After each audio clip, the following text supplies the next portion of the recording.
recuerda el Día Mundial del Riñón, que es un órgano vital que muchas veces no se cuida y tampoco se tiene en cuenta que cuando presenta problemas cambia completamente el estilo de vida de las personas. Este año desean poner énfasis en la adopción de un estilo de vida saludable como medida de prevención. De acuerdo a datos manejados por el Ministerio de Salud Pública, entre el 8 y el 10% de la población padecerá alguna enfermedad renal en el transcurso de su vida. Es por eso que este año el Día Mundial del Riñón es dedicado a la prevención. Las actividades de promoción de la salud renal y prevención de la enfermedad renal tienen mucho que ver con el estilo de vida saludable. Este año el Día Mundial del Riñón se centra en el tema de la relación que existe entre la obesidad y la enfermedad renal. La obesidad es un factor de riesgo importantísimo para el desarrollo de enfermedades como la diabetes, que es la principal causa de enfermedad renal en el mundo.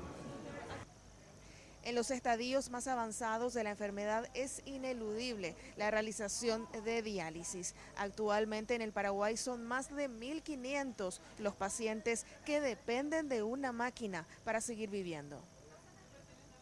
Y yo hace 15 años que me estoy dializando en el Hospital Nacional de Itagua. Tengo 35 años. 3 veces semanales la diálisis para todos los pacientes renales. Eso va para todos los compañeros. 3 veces semanal, 4 horas. Eso es lo ideal y lo recomendable también por todos. En este momento son 100 los pacientes que se encuentran en la lista de espera para acceder a un trasplante renal. Un procedimiento que no es apto para todos. Hay que entender que para estar en la lista de espera, el enfermo renal debe ser estudiado y descartado algunas enfermedades que son muy importantes.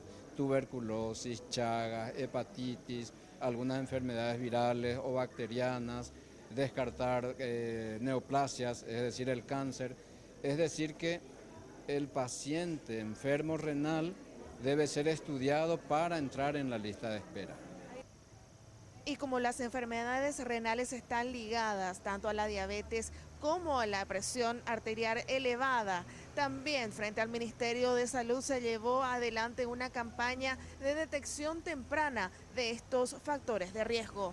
Jazmín García, Red Guaraní.